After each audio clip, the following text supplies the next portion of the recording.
Let me spend just a few minutes talking about the situation in the world right now, because the last couple of days have been dramatic.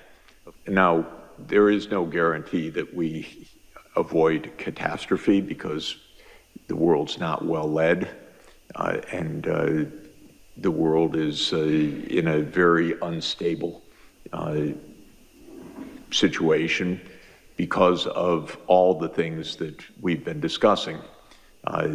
Of course, the climate crisis, all of the upheavals in the world economy, even aside from the interventions of leaders choosing wrong things, just the technological upheavals are astounding, and you know that better than I. So this is something quite dramatic. But another thing that's very dramatic is the geopolitical changes that are underway.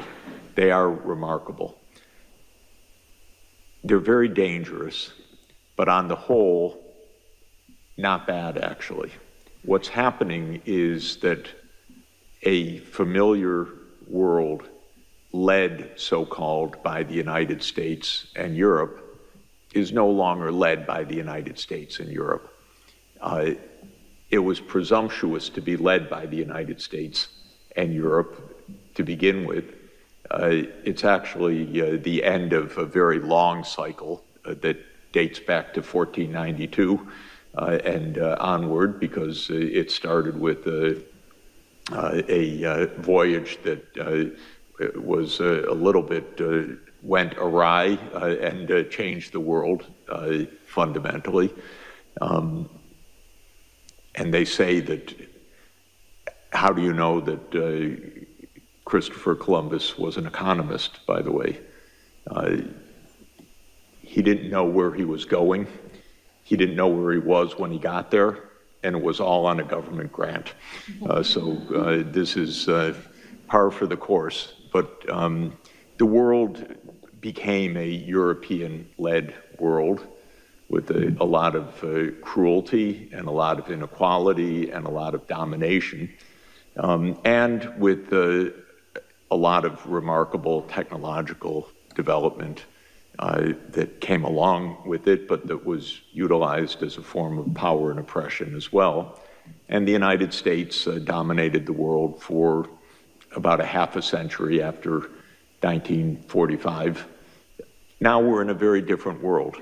And the voices of other parts of the world are really important and growing, and that means that in the media and in the political life in the Western world, there's a lot more anxiety, actually, than there is in China, for example, or in India, where it's not pessimistic. It's not feeling that the world's falling apart. It's feeling that the world is changing in the right direction, actually. And I would say if you look at opinion surveys in Africa, there's a tremendous amount of optimism, actually. Africa is the most optimistic single continent in the world, if you look at opinion surveys.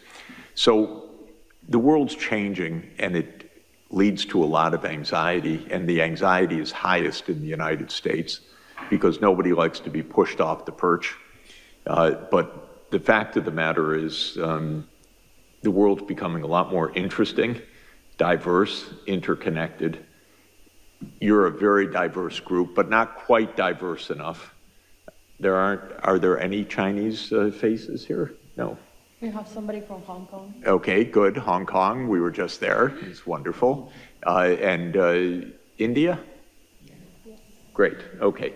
So, between the two, you're 40% of the world population, but not exactly 40% of this room. So it's just to say, we don't have to have complete demographic equality, but you're a very diverse group, which is extremely important, very important. And the world's even more diverse, if I could put it that way, so we need to strive for that. And viewed in that perspective, my own view is, I'll say a grim statement and then an optimistic statement. If we don't blow things up, which is possible, then things are going to be okay. And By that I mean the world that is taking shape will be more equal, more open, actually benefiting from a lot of the breakthroughs in technology. The real worry I have is just disaster in the short term, because my country is the worst led that it's ever been, and our political system has collapsed. So we have one-person rule, which is not exactly the way to run a society of 335 million people and $30 trillion of output. But that's what we have for the moment. But if we can avoid the catastrophes, we actually, not just rhetorically and not just optimistically, we really have a lot of solutions in this world for food production, for sustainable energy, for better education and healthcare systems, for all sorts of things that are completely wonderful. They're getting discovered, they're getting developed, you're pioneering many of them. They're not getting undertaken at the scale that they need and the pace that they need by any means, but they could be, because there's no fundamental shortfall of resources or know-how. We're not running out of particular minerals so that we can't do this. We're not running out of land so that we're in a struggle for who eats and who doesn't eat. We're not running out of energy, because solar radiation is about 5,000 times our power usage on the planet. So if we deploy solar power, which is now cheaper than any other kind of power, we're not in an energy shortage as well. We're not in a know-how shortage, but we are in a fairness shortage. We're in a niceness shortage. We're in a calmness shortage. We're in a geopolitical crisis, and we are with a lot of instability from all of the upheavals of climate, which are going to get worse for the next 50 years, almost no matter what we do, because underlying our physical reality is a lot of warming built into the system and a lot of shocks that will come from that. That doesn't mean that the impacts necessarily get worse, because things can get buffered, we can become more resilient, we can become adapted, but the climate itself is going to become more dangerous shortly. So this is our state of affairs. Now, what specifically happened yesterday was the U.S. declared itself outside of the World Trade System. 2 weeks ago, the U.S. declared itself outside of the climate challenge. 3 weeks ago, the U.S. declared itself out of the sustainability challenge. 4 weeks ago, the U.S. declared itself outside of the WHO. All right. Honestly, it doesn't get dumber than this, really. But the U.S. is 4.1% of the world population. And as I said, the other 95%, I don't see things diminishing in intensity of purpose, but rather increasing. And there are a lot of very good things that are happening, even because of the United States' strangeness of behavior right now. For example, China and India, which have been at loggerheads for 60 years, for more than that, for almost 80 years, for a complicated reason that the British drew an arbitrary borderline in the Himalayas, and that has meant border dispute and conflict between China and India since India gained independence in 1947 and the People's Republic of China was formed in 1949, and they're still fighting over a line that a guy named McMahon drew arbitrarily in 1880, never having been up to the Himalayas where he drew the line. And there is, by the way, a theorem that I kind of subscribe to, that all problems in the world go back to the British. So that's true in the Middle East, it's true in the Himalayas, it's true in much of the world. Yes, it's true all over Africa. It is actually a very good rule of thumb. It's not quite a proven theorem, but it's a very good rule of thumb. In any event, the Indian and Chinese foreign ministers got together and said, what are we fighting about? We should trade more, we should invest more. And then very positive statements came from Prime Minister Modi and from President Xi. Then last week, 3 other countries that are at loggerheads for no reason in the world, honestly, China, Korea, and Japan. They are divided because the United States says you're on our side and they're the enemy to China and Japan, and to Korea and Japan vis-a-vis China. The 3 got together because they see the U.S. Not such a great, protector of their interests, and they said we need to improve relations with each other. This is very, very good. And if you think about Iran and Saudi Arabia, for example, which was defined by the U.S. to be the fundamental schism of Shia and Sunni, and so much of U.S. policy was playing the Sunnis against Shia, Iran, and so forth. They made a rapprochement last year, which China helped to broker in a very wise way. The United States would never have done it and never even have thought about it, but China was very helpful. So truly, I'm not so pessimistic at all. I just see the world changing, and I can understand the pessimism in the newspapers that I happen to read in the U.S., because they're all geared around the idea of the U.S. as number one.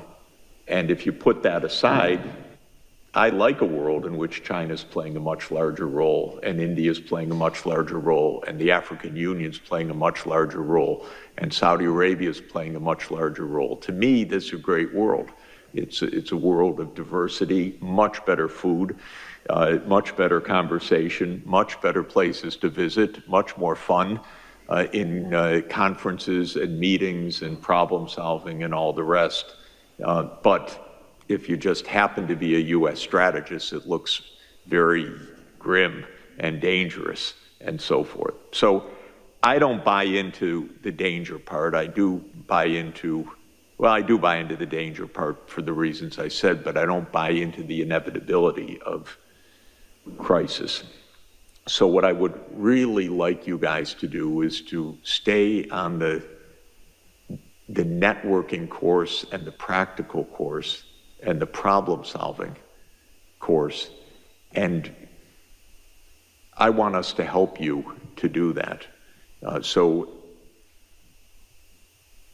And just to be very clear, SDSN Youth is not to empower youth per se. It's to help solve global problems, of which you have a lot of solutions. So that's a little bit different. We have a little more access than you do to some places, being older and gray hair, but you know how to fix our phones and computers a lot better than we do, and what's going on with the latest apps and how to use them and so forth. And that's actually unique knowledge in our world right now. And so it's really important that you're at the table. It's true, you should be at the table for 2 reasons. One, to protect the interests of your generation against 78-year-old U.S. presidents that don't know how to think ahead. So that's true, but I don't think that's the main reason you should be at the table. The main reason you should be at the table is you can help move this agenda forward in a very significant way. So I had good experience when I was young. Luckily thrust into places where I could do something at an early stage of my career. And thank God it worked, because otherwise that would have been the end of it. But in any event, you can do a lot. But I also know we can help you too, because you learn a lot actually along the way as well. Every day I learn something that I say, I cannot believe I didn't know that for the last 50 years of trying to know what I know.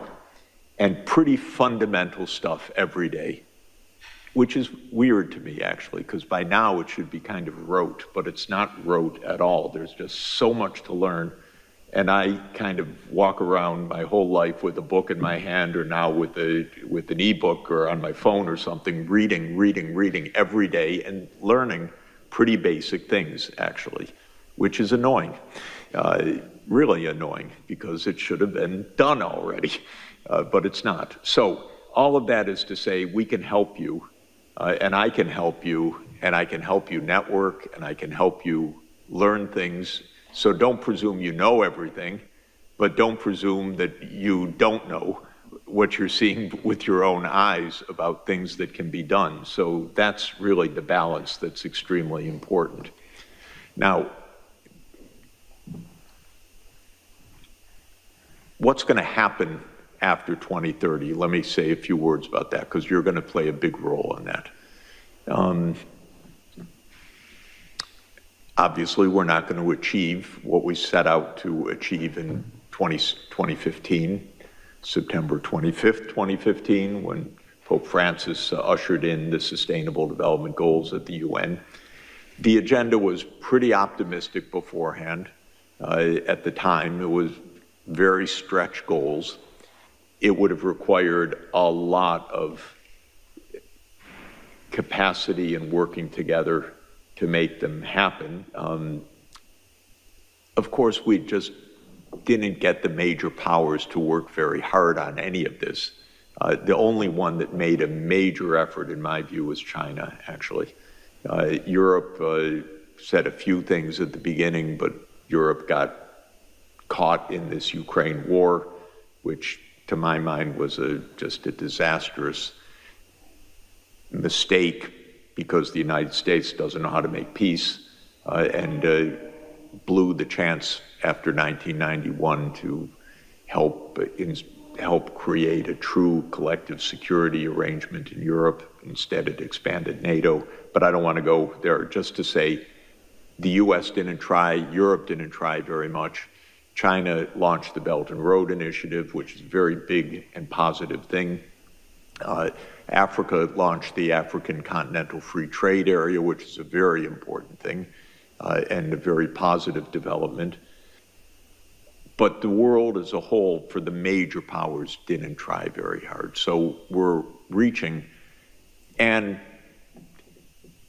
I don't want to go into it, but my view is the US at the University of North Carolina concocted something called SARS-CoV-2 and made a pandemic. That's another long story. But we just lost a lot of time. So what are we going to do? My hope, personally, and this is something we can discuss longer, is that we continue under the framework of the Sustainable Development Goals. And the reason is it's taken 10 years to have governments understand a bit about how to make such a complicated, multidimensional programming process, because it's not simple to do this, to plan for 17 major objectives, long-term planning, strategy, and so forth. Now, the goals won't stay exactly the same, but I don't want to redo everything to have a new set of goals and a new framework, because honestly, to my mind, it may be constructive in bringing new voices in, to be sure, so I don't want to rule out deliberations which will take place, but I don't think we should throw out everything, because it just would be a major loss and time sink. And in our world today, the US will walk away